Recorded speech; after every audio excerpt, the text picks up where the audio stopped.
Senko azalaka ami na bango tango bazao luka pouvoir. Senko yo abe Chole lelo monseigneur Chole azalaka ami tomoni bilili lelo akomi chien à abattre. Juste une déclaration, ils n'ont même pas fait une action. Eza kaka déclaration ya pamba botala ndenge batu baningani botala ndenge batu basiliki ba mususu ba pasoli ba papier bandeko. Ah, merci abbé, merci les prêtres. Peuple a besoin de bino. Merci beaucoup. Alors bandeko abbé Chole, juste une déclaration bansoazi ba boma bandeko nanga. La Senko a combattu le dictateur sanguinaire Mobutu ensemble avec l'IDPS et avec les mêmes arguments. La Senko a combattu Joseph Kabila ensemble avec l'IDPS. Et la Senko a toujours tenu les mêmes arguments. Et les lots n'a pas même argument à tenir pas Mobutu ou pas Joseph Kabila. Il y a pas tenir les lots. A comme ma bé. Oh, mais bien, la Senko est toujours derrière le peuple. La Senko est toujours derrière les personnes vulnérables. C'est ça le vrai travail. Bino bolingi sikoyo. La Senko a encouragé le mal pour vous voyez camarade Nabino. Non, non, non, non. Moussa Nanzamba Korompakaete. Moussa Nanzambe Bakorompakaete. Bravo, Monseigneur Chole. Nous sommes ensemble. Pas de changement de constitution. Changement de constitution, ça t'est. Simple déclaration à Pamba. Vous avez Boma. Vous avez ce qui est église, ce qui est mais non. La Senko a tout simplement gardé sa position. C'est tout. Bien, on a la démocratie. Bon, il y a lobby, il y a un fois créé un problème. N'a pas vrai bilo quoi. Monseigneur Chole et pas Yozali. T'as la vidéo oyo. Batu oyo bako zwa vidéo oyo. Baza en contact na Monseigneur Chole que je salue en passant. Ba pesa une vidéo oyo alandango. Mais la chose c'est sous maman oyo azane sengo makasi. Hey, bandeko. Seigneur Chole azalaka ami. Tomoni bilili lelo akomi chien à abattre. Juste une déclaration, ils n'ont même pas fait une action. Eza kaka déclaration ya pamba botala ndenge batu baningani botala ndenge batu basiliki ba mususu ba pasoli ba papier bandeko. Ah, merci abbé, merci les prêtres. Peuple a besoin de bino. Ah mais oui. Ah oui. Maman azali naître. Alors, Toyoka Monsieur notre Monseigneur Chole nazo lukaye awa ayeyo. Monsieur Balobara que Boaka soutane beaucoup Tambalamoko la scène politique, c'est un peu comme un parti politique. Wanezali li makambo oyo FCC na mende babane korobela Senko tango ide pesa bana obete la Senko maboko. Donc otozali ko sala kaka otozali ko sala tango ide pesa za obeta Senko maboko. Donc ce qui tozana posa ya politique avec mon collègue za la candidat président de la République, avec mon collègue za la candidat député, avec mon collègue za la copesa comme pas comme ministre, mais biso politique ezali et sika oyo bomo ezako de bomoi ya bana mboka za dépendre na boni politique za otambola. Okay. Ba puisque baza batata milimo, ce qui politique ezako tambola malamu te, bato liboso baza ko kufa na Goma ailleurs, o baza ko mona passe lokwa tozo mona passe mikolo yo ezali ba Christ bampata. Yango wana tata milimo bazana droit ya kubwaka lisu tata milimo bazana droit ya kubwaka lisu ya bazana liloba koloba na ndenge politique za kotambola na susi moko kaka po makambo etambola malamu bampata na bango pe babikela malamu ya solo bandeko balandi tokomi na suka ya magazine Top City ya mokolo mwa lelo monseigneur Donatien Shole totondi botondi na ndenge ndima ekoyanola la mbela ya magazine Top City ya mboya moye. Merci beaucoup. Bandeko bamususu bakomprenaka te tolingo baboye biso mission na biso ezali kobatela bapate soki mboka eza malamu biso bapaster tokolobele moko te biso basali ya nzambe tokolobele moko te soki mosala na bino bozosala malamu mais lorsque nos brebis sont maltraitées, nous avons un mot à dire. Ndenge monseigneur alobi. Tango tozomona ezotambola malamu te. Tozana droit koloba po tozongisa bino na nzela. Ke mboka nde bozomema yango eza na amour te. Botia amour na kati. Parce que na Biblia ne bandeli tina suka. Baza ko enseigner biso amour. Surtout amour du prochain. Et je vous ai toujours dit que l'amour du prochain et l'amour de Dieu, ces deux commandements vont obligatoirement de pair. Celui qui aime Dieu le manifeste en servant son prochain. Alors, qui est ton prochain? Tout individu est d'abord ton prochain.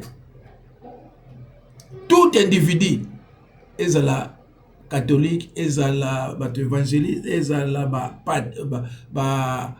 païen, ezala arabe, n'importe qui, il est d'abord ton prochain. Bible nous a dit ça. Aimer ton prochain comme toi-même.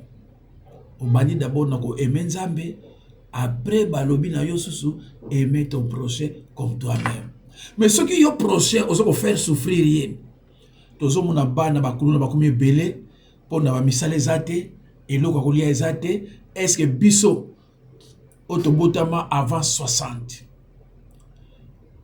bakuluna balaki bazaki pourquoi mais parce que mboke so tambo ça va bien tozo lia bien to lia ka ba Thomson te to lia ka ba Thomson te to lia ka ba mabundo. Et nanda na école tozo me la lait tozo commande ba porte prime bongo kuma kuluna ndenge mais bino bomoni bana wana bakomi ko yiba bozo na solution de rechange te pona bana wana bozo kanga bango bozo ko boma bango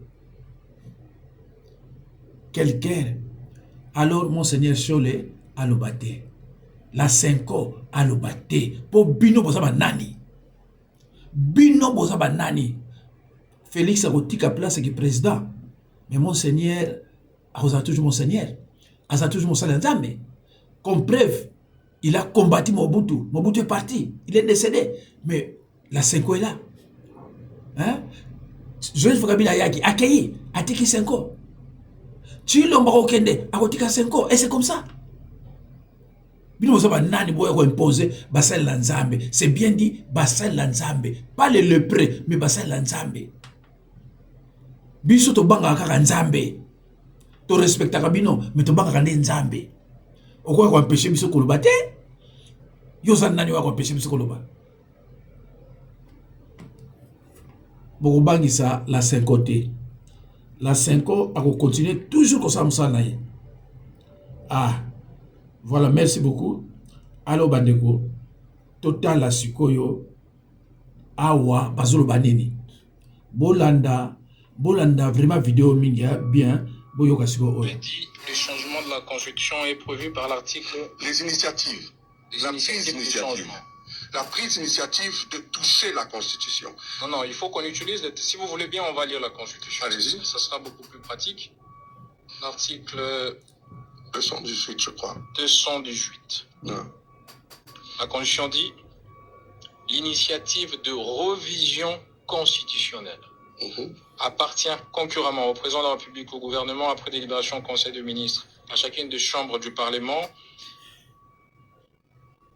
à une fraction du peuple congolais, en l'occurrence 100 000 personnes s'exprimant par une pétition adressée à une autorité. L'article 18 parle de la révision constitutionnelle. Et les fonds de la question, c'était d'où tirez-vous juridiquement la compétence ou d'où tirera celui qui engage les débats sur les changements, les prérogatives dans notre constitution de le faire. Oui, mais quand vous prenez déjà l'initiative d'une révision, mais cette révision fait se transformer en changement. Par quelle Parce que la révision va au-delà de 50% du taux de changement, ça devient quoi?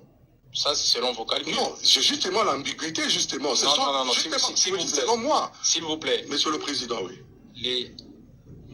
Les constitutionnalistes, je veux dire, la Constitution a un jargon. Ouais. Révision, c'est sciemment qu'on a écrit révision et non changement. Si on voulait dire qu'on peut changer, on l'aurait dit.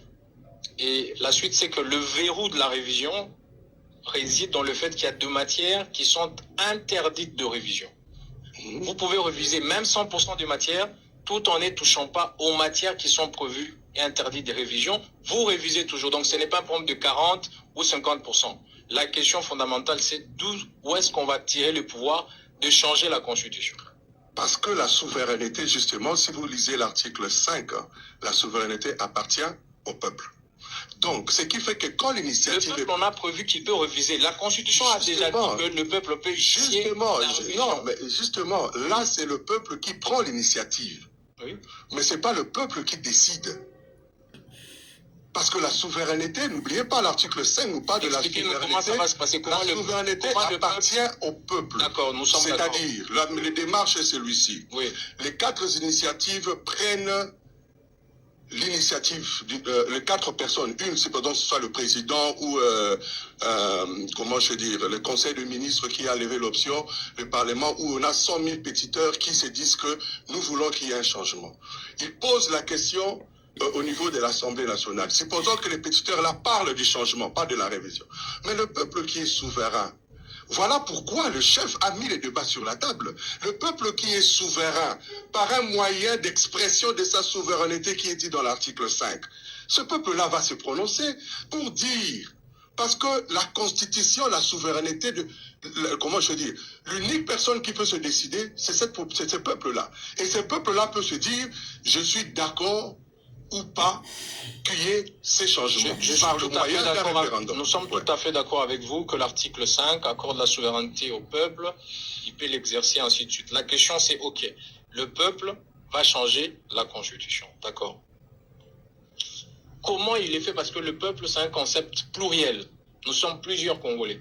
Par le moyen d'un référendum. Comment ça commence?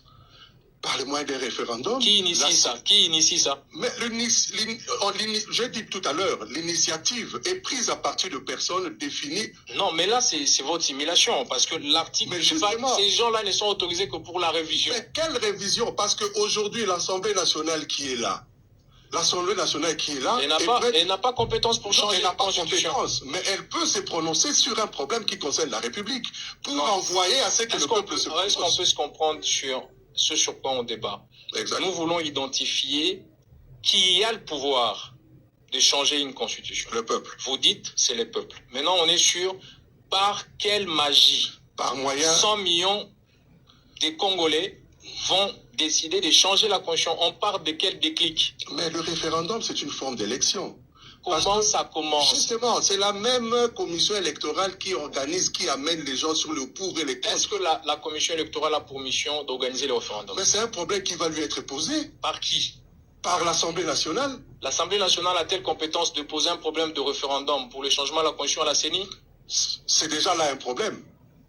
C'est déjà un problème. Vous voyez que la République a des sérieux problèmes fonctionnels. Là, vous me donnez totalement raison. La République a des sérieux problèmes fonctionnels. Et parce que...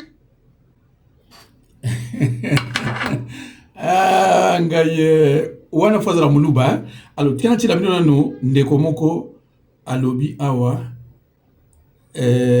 pono baluba boyoka ye soki azoloba nini. Vous savez qu'à l'UDPS, permettez le terme, boyoka ye ceux qui ont des papiers des universités ou des je ne sais quoi, l'UDPS regorge beaucoup de personnes non instruites. Ah bon, ça c'est fort. Je l'ai dit, je répète, je regarde la caméra. L'UDPS, je peux même donner les le gens de pourcentage. l'UDPS vous suivent, hein? À l'UDPS, 90% des militants de l'UDPS sont des illettrés. Je l'ai dit. Vous êtes responsable de ce que vous Je dis ceci devant cette caméra. Ok. 90% des militants de l'UDPS sont des illettrés. Pour preuve, depuis 2018, que l'UDPS vous donne d'abord un projet de société, de gouvernance. C'est un parti de masse. Que l'UDPS est un parti de masse qui n'a pas de projet de société. Ça veut dire quoi ça? Parti de masse qui vient chercher l'électorat mais qui n'a pas de projet de société. Vous savez qu'à l'UDPS, permettez le terme, même ceux qui ont des papiers des universités ou des je ne sais quoi, l'UDPS regorge beaucoup de personnes non instruites. Ah bon, ça c'est fort. Je l'ai dit, je répète, je regarde la caméra. L'UDPS, je peux même donner les le gens de pourcentage. l'UDPS vous suivent, hein? À l'UDPS, 90% des militants de l'UDPS sont des illettrés. Je l'ai dit. voilà yango lomoni ndeko oyo bazoloba na likambo ya constitution azo comprendre rien azokende ka bikendela anzambe mawa botala su illettré mosusu tozozonga na maloba oyo ndeko alobi botala su illettré mosusu azoloba ba changer constitution boyoka ye na voilà. Différence nini ozo sala na niveau de réflexion entre révision en constitution na changement en constitution. On dit papa, les anatina te changement révision. Biso tous en a besoin ya article oyo ezali malamu pona tina. Asini mutu. Oui, papa, on a répondre. Monsieur Stanis, regardez-moi un peu la question. J'ai posé que papa, c'est une restriction entre sous la constitution. Après, ça a une différence nini, la réflexion a attiré sur la révision et les changements de la constitution. Juste ça, papa Moukoun. Changement des alliés, les tous ont trouvé qu'il faut tout changer, tout changer avant. Tout changer, tout changer, c'est bien tout. On change oyo nini papa ozoloba oyo wana oyo eza nini papa mukuna oyo vraiment pas possible. Mes chers frères, oui, ce qui se passe dans notre pays fait très mal au cœur. Et ça, des fois, nous ne pas si. Vous avez un bateau qui pense bien faire ou qui veulent faire croire que Bazo ça l'a bien. Mais après, ils se plantent dans des histoires compliquées. Parce que vous sentez que ma pasteur va défendre le peuple, ma kamba lingi va défendre le peuple, ma kamba va défendre le peuple, va défendre te. Ma yebi en okutute. Mes chers frères, arrêtez de vous ridiculiser parce que constitution est le mot sérieuse. Na yebi te mutabenga ba pasteur après ça va ngombongo va sensibiliser population pour que population va ndima changement ou bien modification à la Constitution. Je ne sais pas si ça a été fait, mais si tel est le cas, faites quand même un effort pour bien ma pasteur. Beaucoup de gens la salle, vous expliquez un minimum. Ah, nakati. Ndeko, il faut préciser, tant la langue française aime des précisions. Il faut bien préciser, ba pasteur ya ba luba, ou ba bengi ba lepré. Tous ces pasteurs-là,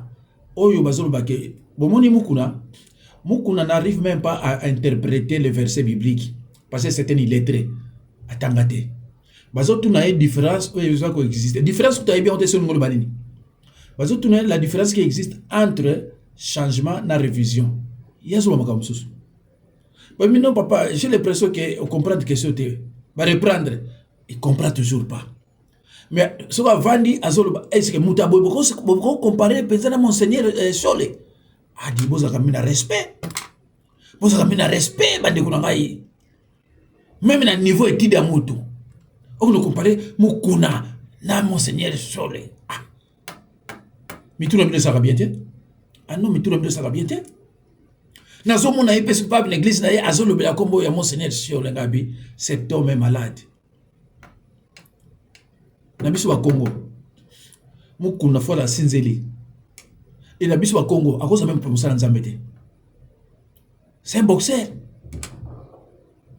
La Bible, pasteur a boxé dans sa tête. Yoza na esprit au beta mutuli kofi akufa. Ate. À cause de pasteur. Pasteur a mutu amour. Ce qu'il y a yebi kutute. Mukuna kumaka contre Kabila.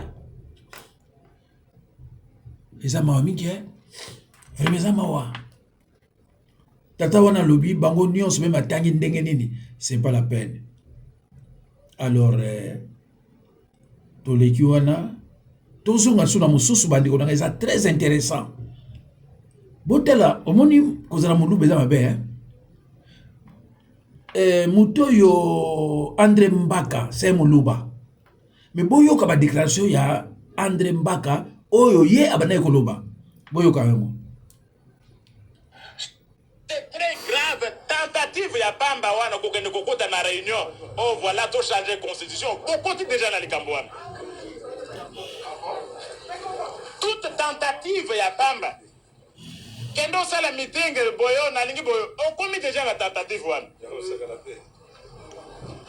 Donc bande kona biso musu basi ba koti déjà likambwana. Yango na biso tozo senga bango, peut-être que les misabango moi ndambo batika likambo ya réviser constitution na référendum wana.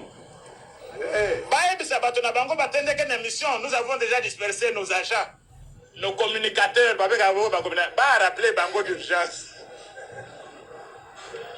C'est un crime contre la nation et l'État. Le Parlement ne peut pas laisser passer ça, puisque le Parlement, Parlement est allé légiférer en vertu de la Constitution. Beaucoup de mal contre la Constitution de Nguyen. Si c'était normal, il fallait déjà les poursuivre. Parce que ça fait aussi partie d'un mandat, il y a président de la République. Article 74. Awa tozo le président de la République a tango yote, ata oya koya. Ha. Tosambe la gano? Serment à président, je jure solennellement devant Dieu. Alors que le Dieu qui veille sur Israël, il ne se repose ni ne dort. Allez la kate. Allez mbakate. Après makate. Toi, tu as juré devant mon Dieu à l'embakate.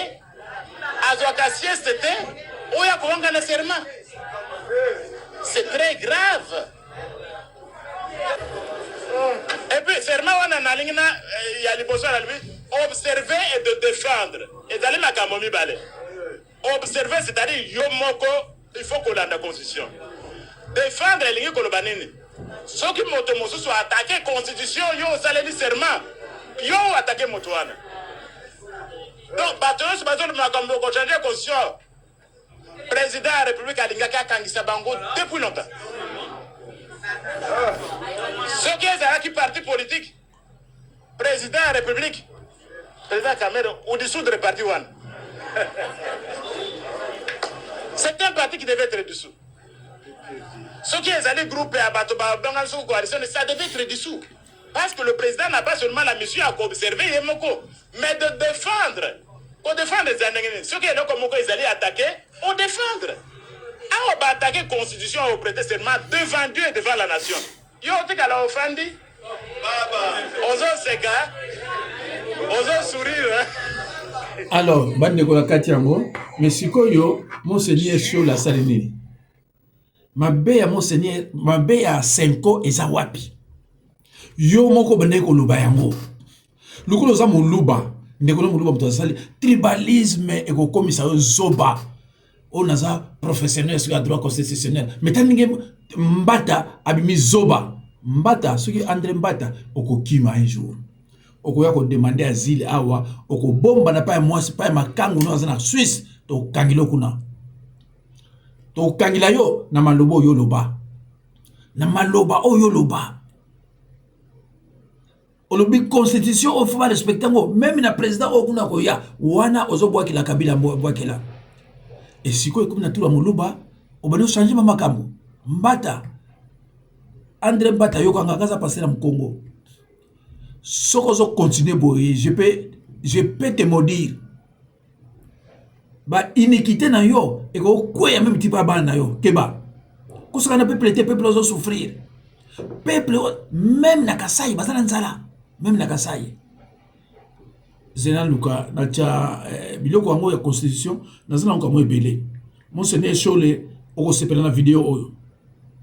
Oh, pa mutu ba mukuna ba illettré oyo ko sakana Monseigneur Chole. Boko yoka étudiant moko vaurien, un étudiant vaurien, boko yoka question na yao. Boko yoka ezela. Honorable Président, honorable membre du bureau, chers collègues. Merci, Monsieur le Président, pour le droit du verbe. Ma question a une orientation triptyque. La première orientation. Monsieur Aya Bolodjo, la Senko est-elle un parti politique de l'opposition Zoba ou soit une confession religieuse à caractère politique? Ça, c'est le premier considérant. Deuxième, pourquoi la Senko, qui est une branche de l'Église catholique, constituée par des prêtres et des évêques, veut-elle toujours s'immiscer dans les affaires bibliques et prendre le dessus si les questions politiques de notre pays? Chose très marrable que les questions sont très marrables que cela ne se fait pas dans d'autres pays ou ailleurs. Dernier considérant, M. Alain Bolodjo, est-ce que la Senko est-elle là pour freiner ou pour être considérée comme un vecteur du développement de notre pays? Et étudiant congolais Mawa, c'est trop bas ça. Monsieur Alain Bolodjo était la quintessence questionnale. Merci, honorable Ndjouli. Président Alain Bolodjo et nous allons chuter.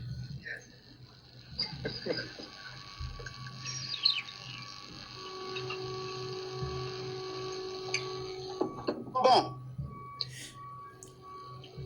Votre trois questions avec ces sous-questions relance les débats sur l'organisation sociale. J'ai l'avantage d'avoir lu un livre, L'organisation sociale, écrit par Guy Rocher, qui est un grand sociologue. Si vous voulez, je peux vous le recommander.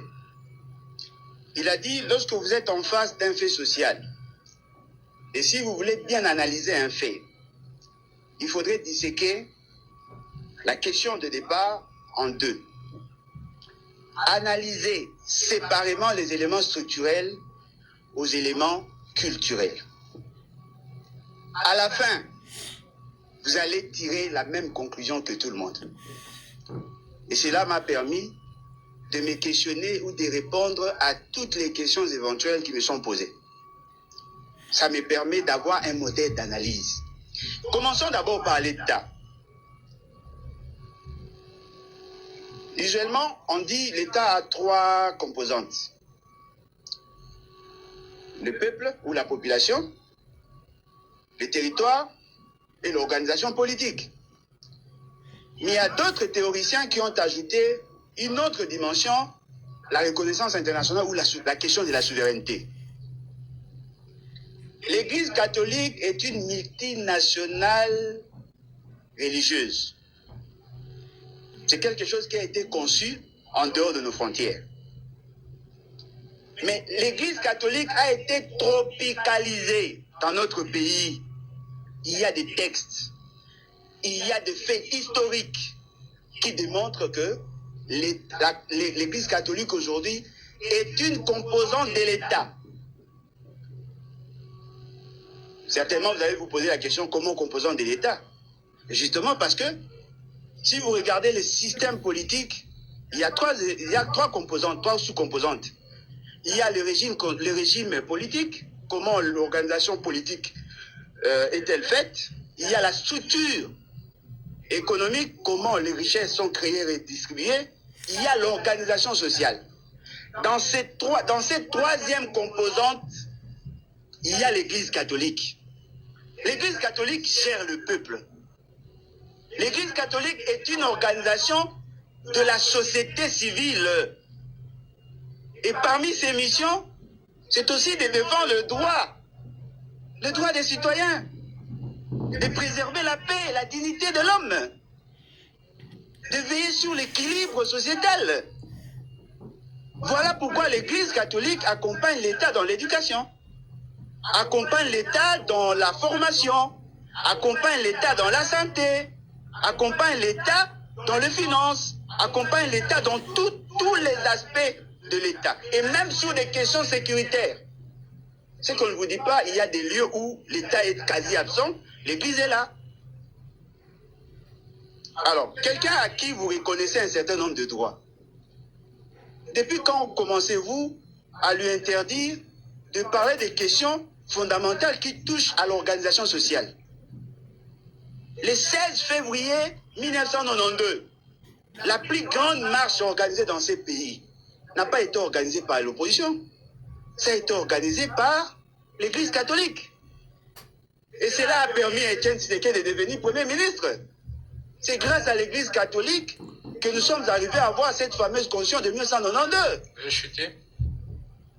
L'Église catholique a toujours été là. Lorsqu'on dénombrait les morts, la mort de Rossi, Mukendi, Thérèse Kapangala, M. Tshisekedi était encore dans l'opposition. C'était dans quel cadre, s'il vous plaît? C'était encore l'Église catholique. C'est-à-dire l'Église catholique a toujours été là. Mais la grande différence maintenant, c'est quoi? Les prétendus saints de demain deviennent de plus en plus des démons. Ils veulent se débarrasser de l'Évangile. Lorsque Mobutu futigeait l'émission de l'Église catholique, Étienne Tshisekedi faisait un sujet de gloire. Lorsque Laurent Désiré Kabila futigeait l'Église catholique, et UDPS parlait du bien de l'Église et soutenait l'action.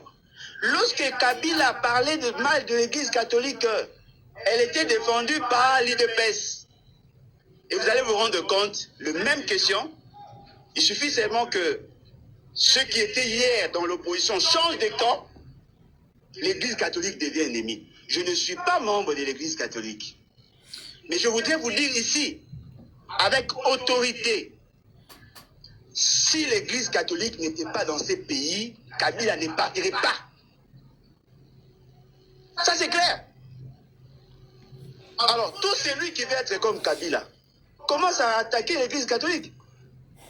Si vous pensez que l'Église catholique n'a pas droit de parler de la société, posez-vous la question. Comment on appelle? La SENCO est constituée de qui et de qui? Ce sont des évêques. L'essentiel d'entre eux, sinon la quasi-majorité, sont des Congolais. Au nom de quoi peut-on interdire à un Congolais, parce qu'il est de l'Église catholique, à ne pas parler de l'État? Par rapport à ces missions, je tiens à vous rappeler, si nous sommes sincères, personne n'a pu s'investir dans ces pays, hormis l'État. Personne n'a pu s'investir dans ces pays que l'Église catholique. L'essentiel de vos parents, l'essentiel de vos enseignants sont issus du système de l'enseignement de l'Église catholique. La moindre des choses. Soyons reconnaissants. Merci beaucoup. Merci à vous. Merci, Président. Voilà. Monseigneur, sur les vidéos, on a besoin de bandela ngo tala yango parce que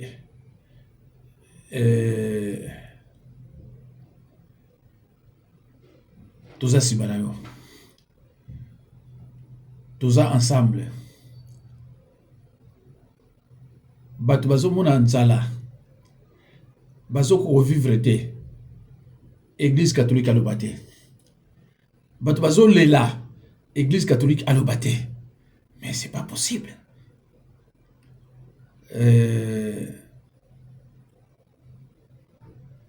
Ils ont passé. Hein? Donc, pour na baluba, ce qui kaka yo bandi koloba contre gouvernement, on te traite même des Rwandais. Hein? Mon seigneur Sole, yo ba traiter Rwandais. Pour bisba oba comment traiter bisba Rwandais. Devant cette caméra. Total. C'est que na chomo na oba pas ces les kakuna ou bien aux attendant ba connaissance ya ba une souffrance ces les kakuna te. Bande na to komi na tant koloba ka vérité. Oh ezata la vérité. Au Congolais nyonso ayebi ke biso baluba to kima province ya Kasai po na pasi. To kima pasi souffrance le kikuna. Maintenant tu se retrouver na Bakishasa, tu se retrouver na Bakatanga, Kolwezi, Likasi, Kasumbalesa, tu mi kotisi na ba parti politique. Kaka biso bato liboso ba semer de trouble. Biso bato liboso to tikali ba combattant, biso bato liboso to tikali ko dénoncer bolamu na mabe. Mais tozo bosana souffrance ya esika to uta. Tozo bosana ko dénoncer ba souffrance ezoleka na province ya Kasai. Boyebi ke tilelo na mbujuma toza na problème a mai, ba maman bazo souffrir mai, ba koko na biso bazo souffrir mai, ba tanti na biso bazo souffrir mai. Bazo to ba kilomètre misika na ba bassin na mitu. Jusqu'à l'heure bazo kende likelende koluka mai. Bazo to misika bazo kende batander. Bazo bazo tanzaba, bazo bazo kende sokola bilama na balo bilange. Mais biso to tikali kaka sentiment na sentiment puis na puis. To bosani to tikali kaka sentiment. Base mère de trouble, ko bundisa batu, ko dénoncer bolamu, ko betela batu maboko, ki dia lelo, nyonso wana dono tobosani bandeko na biso batikali sima na biso. Verito na lobi omona ka ba misusu babimi bakomo finganga. À peine as victime ya parmi batu bakima bandeko, mutu soka zo mona pasi ya boye, bokoki ko 5 akoki ko lobati. Po bino banani 5 azoloba po azomona batu ndenge bazomona pasi na luka video moko ya suka po na tiela bino na bandeko na biso ya 5 bota la vidéo bien comment les jeunes gens sont tués à Kinshasa sous prétexte que sont des Kuluna. Ils sont entassés comme des sardines. Nagamwa Kashomoko Boye Yabaluba. Donc, Batunyo se baza pour Nani Chilombo, Basala Sala Kashona Bango. Alors, Pai Bazali, Batubaleke, Belé, Babandiko Koufa. Hein? Monseigneur chez le Alubate. Bisou pasteur, tout le bâté. Pour Nabino Banane. Et Nabatouran se baza Koufa Kuna, Baluba Bazate. Cela veut dire qu'ils veulent exterminer les jeunes Kinois. Comme ça, il y a les belés pour nous défendre Chilombo. Mais dans toute chose, il y a un commencement, il y a aussi une fin. Il faut que vous ayez Mobutu a régné 32 ans. Mais fin naïe, Ezraki Yamawa. 32 ans, mais fin naïe. Il y a 32 ans, 200 ans. Vous avez derrière. Chilombo, quand c'est 10 ans, et ça 100 ans. Ça passe vite. Et comme il m'a dit, oh constitution, oh ndeko. Yo tchaki le beau qu'on a constitution, on respecte à 2 reprises. Bah pesa que le pouvoir y a coupé ça. En 2023, on gagne na au tricher les sous. Mais on dit on va de tiwapi. Peuple pas l'ingana yote. Peuple l'ingana yote. Yangwa no zomona ba désordre de ali. Nanti la bino oyasuka comme ça va là. Monseigneur Solde talango bien. Sa Majesté, nous avons un autre cas. Il y a Moutoussa promis déjà à l'agonie. C'est toujours l'auditorat. Yewana Natindelio avant qu'il soit trop tard. Donc Yewana. Talakasho de Ngezali. Talakasho de Ngezali.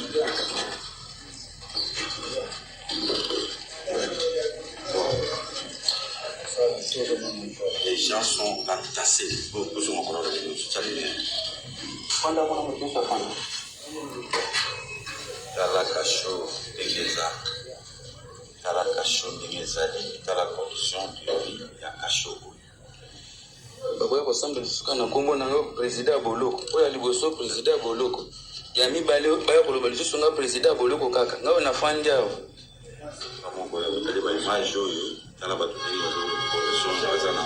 alors bande kolanga les Congolais chez eux et vous voyez comment ils sont maltraités. Alors na pasi ya boye bozo luka lisusu changement ya constitution bo continuer tala peuple ndinga zo mona pasi bomoni peuple ndinga zo kufa telema baleke belé mulunge leki eloko akolia izate babandi ko kufa o mona ne bembe avant na bemso ba kufa ki siko batoko oyo wana zo la kisabino c'est récent donc ils ont biloko avant-hier ce qui les lois le 28 ils ont biloko le 26 le 27 na bandi bino 5 ko tu image bozana moté c'est pour cela na bino na 5 faut pesanga numéro oya bino pour biso to mona makambo avant et belé ko le kabino ya on ngala zo pesa bino numéro nanga Monseigneur Chole batu ya 5 numéro nanga ezali 06 51 03 90 89 06 51 03 90 89 ceux qui n'ont numéro ya moko na bino oboza kuna ezala ya Monseigneur Chole na ko tindira bino neti ba biloko boza na mote biloko misusu boza na mote biso zona batu o ba yebisi tu biso basala nzambe batindira biso akotika bopo atindi même biso la est o ka po bazo bo batindi mais biloko misusu to ko lakisangol te sinon te YouTube akosala biso akokanga biso donc la piste numéro na ngai je vous encourage de toute façon 5 ans eza bango te to ba boma yango botala suko ya suka botala ya suka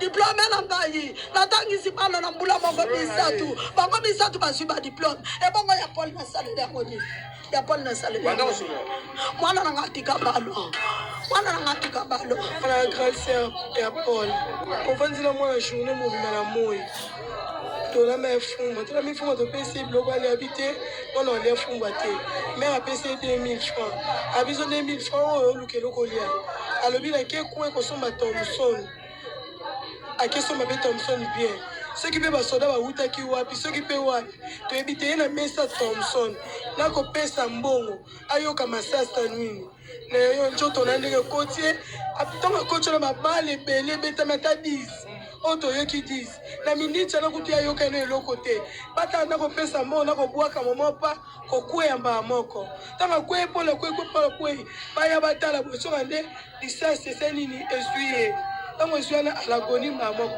bakene aa te